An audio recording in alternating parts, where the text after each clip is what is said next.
Distance often hides deep emotional investment because when someone feels something powerful, something real, something that shakes the foundation of who they are, their first instinct is not always to embrace it. It is often to retreat. Think about it. People who are unaffected, who are careless, who have nothing on the line, they do not hide, they do not pull back, they don't need to create space. It is the ones who feel the most who build walls, who put distance between themselves and the source of those emotions. It is not because they don't care, it is because they care so much that they fear the intensity of it. When a man feels deeply when he senses that someone has penetrated beyond the surface, beyond the mask he presents to the world, it shakes him. It forces him to confront the fact that his guard is not as strong as he thought. That's why his reaction might not be closeness but distance.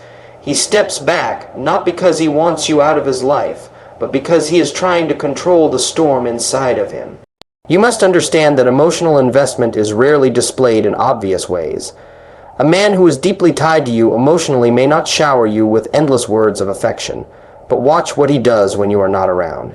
Watch how he notices the smallest changes in your mood, how he remembers details you barely recall mentioning, how he reacts when someone else captures your attention. Those subtle signs, the ones he tries to hide, carry more weight than grand gestures. Distance, then, becomes a shield, his way of managing what he feels, of convincing himself he is still in control, when in truth he is anything but. The paradox of distance is that it often screams louder than closeness. If he truly did not care, he would be indifferent. Indifference is cold, flat, lifeless. Distance, on the other hand, carries heat. It carries the tension of wanting to be near but not knowing how to handle it. This is why so many people misunderstand what distance means. They assume if someone is pulling back, it is because interest is fading. But in reality, fading interest looks like apathy, silence with no tension, absence with no energy. Real distance, the kind that comes after deep connection, is different. It is charged.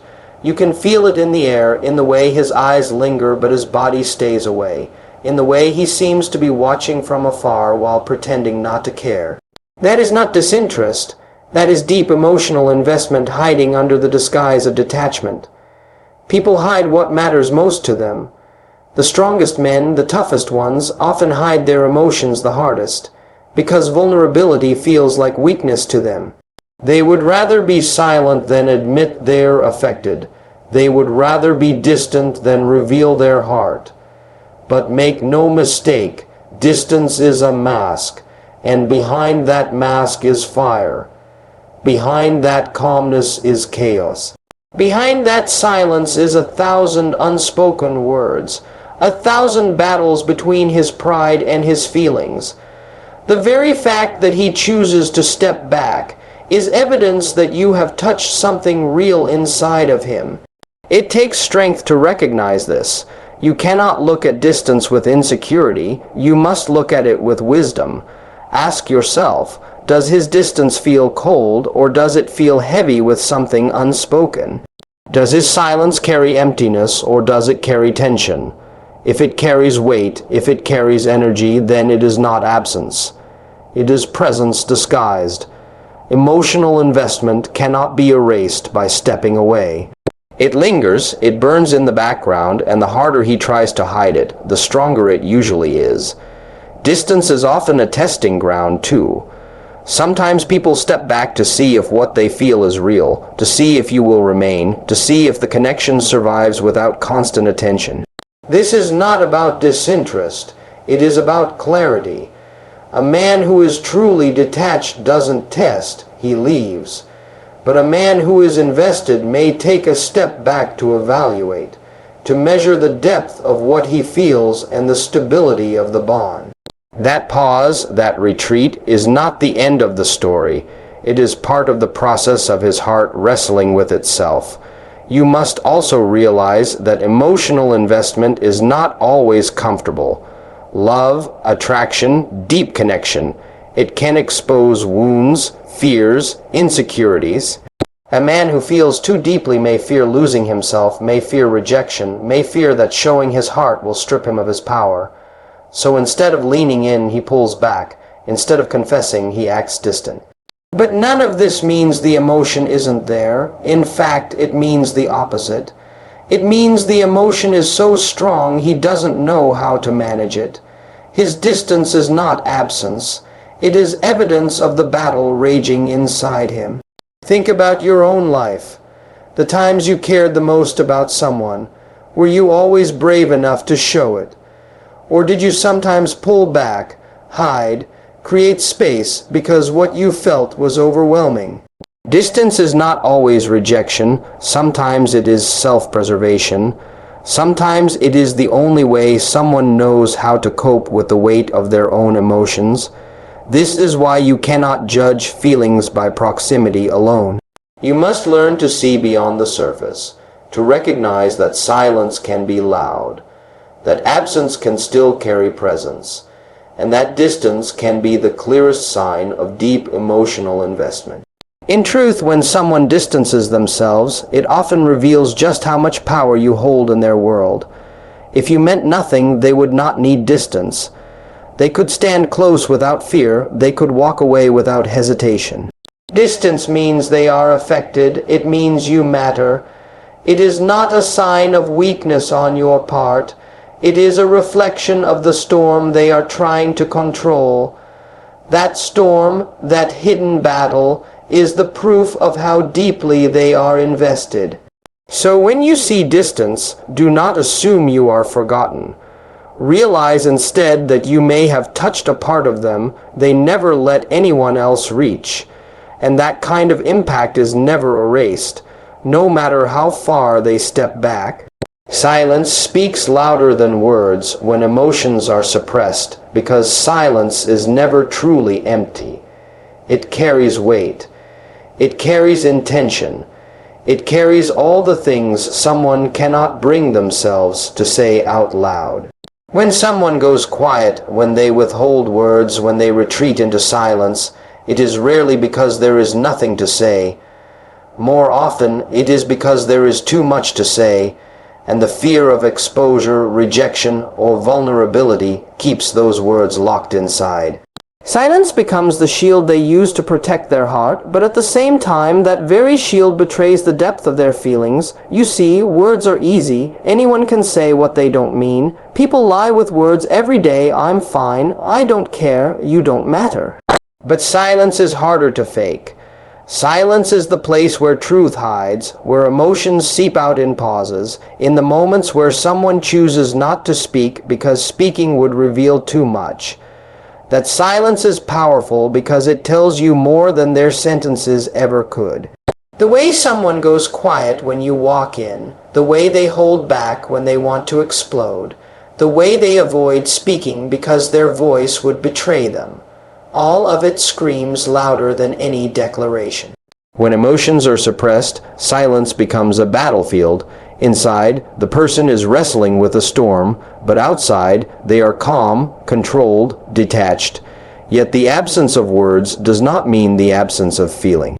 In fact, the strongest emotions are often the ones left unspoken. Think about grief. When it hits the hardest, people can't speak. Think about love. When it overwhelms, words seem too small. Think about anger. When it is too deep, silence replaces shouting. This is the paradox. Silence, which looks like nothing on the surface, is often filled with everything underneath. Silence is also a form of communication. People use it to protect themselves, to send messages, to create distance, or to test you. When a man, for instance, goes silent after being vulnerable, it does not mean he stopped caring. It may mean he cares so much that he does not trust himself to keep talking. He fears if he speaks, his emotions will spill out in a way he cannot control. So he holds it in, choosing silence instead of exposure. That silence is not rejection. It is proof of emotional suppression, and suppression only exists when there is something worth suppressing. The human heart often struggles between expression and self-preservation. To express is to risk, to be seen, to be open. To suppress is to stay safe, to remain in control, to avoid weakness. Silence then becomes the compromise. It allows someone to feel without revealing, to carry emotion without showing it. But ironically, in trying to hide, they reveal even more. The intensity of their silence, the way it fills the space, the tension it creates. It all exposes the truth they're running from. A silence heavy with emotion is unmistakable, and anyone paying attention can feel it. This is why silence often hurts more than harsh words. When someone yells, you know where they stand. When they argue, they're showing engagement, passion, connection. But when they go silent, when they stop talking, when they retreat into themselves, it creates uncertainty and confusion. You wonder what they're thinking, what they're feeling, what they're holding back, and that mystery gives silence its power. It leaves you searching for answers, analyzing their actions, replaying their pauses. The very fact that silence leaves such a mark proves how powerful it is when emotions are suppressed. Silence can also act as a mirror. It forces you to confront your own emotions in the absence of their words. When someone goes silent, it gives space for your own thoughts to echo louder. You notice the absence, and that absence forces you to realize how much their presence matters. Silence, in this way, deepens the impact of suppressed emotions. It's not just about what they feel, but also about how you respond to the gap they leave behind. Their silence makes you aware of their importance in your own heart. But make no mistake, silence is not easy for the one holding it either. Suppressing emotions takes energy.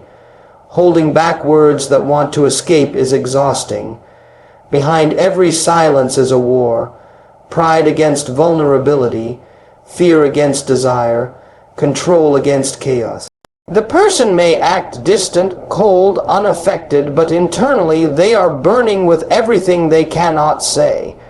They are afraid their words will reveal too much, that once spoken they can never be taken back. So they swallow their feelings and let silence do the speaking.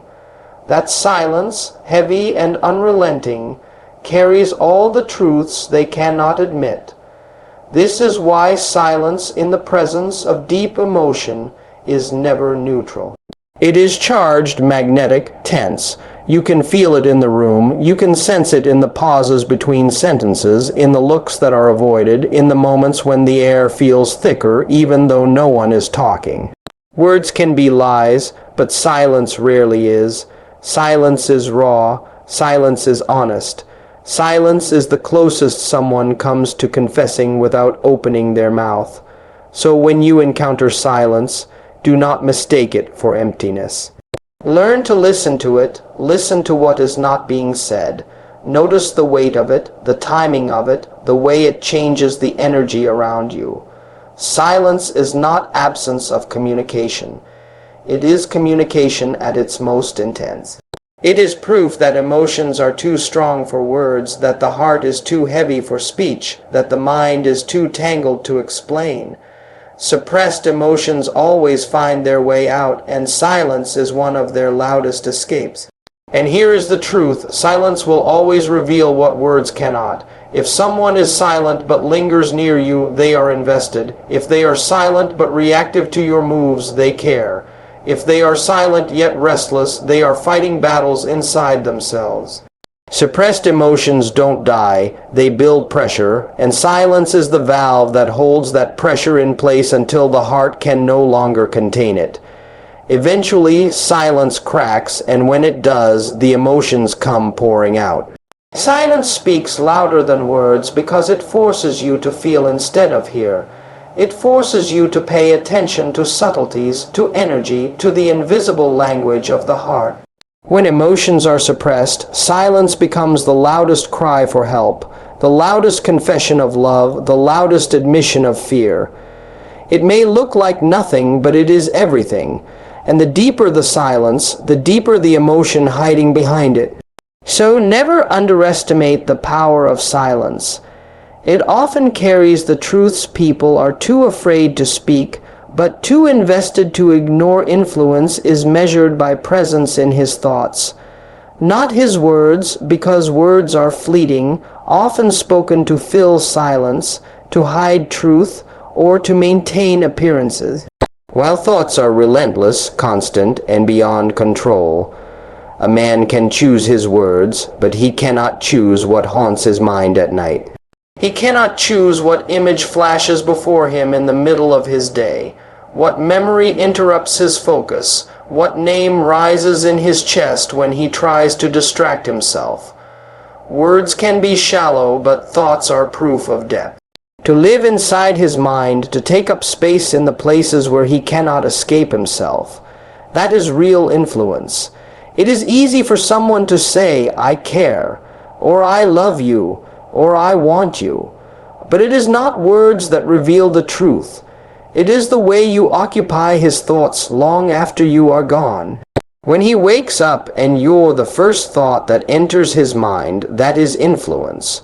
When he is working, surrounded by distractions, but something reminds him of you and pulls him out of focus, that is influence. When he lies awake at night replaying your conversations, analyzing your reactions, wondering about your silence, that is influence.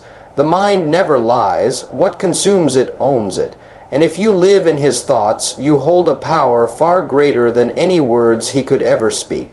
Men often hide their feelings behind silence or distraction. They may act distant, they may say little, they may pretend they are unaffected. But you must ask yourself, if he truly didn't care, would you still echo in his head when he is alone? Would he still feel the need to suppress, to hide, to pull back? True detachment doesn't require silence or distance. It requires nothing. Real indifference does not think about you at all.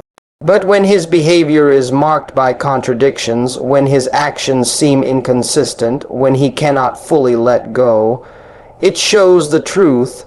You are still present in his mind, and that presence is the ultimate measure of influence. Influence is not about the loudness of someone's declarations.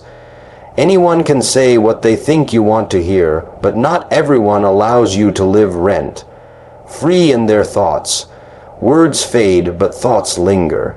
You know you've influenced someone not when they speak endlessly about you, but when they fall quiet and you still dominate their inner world.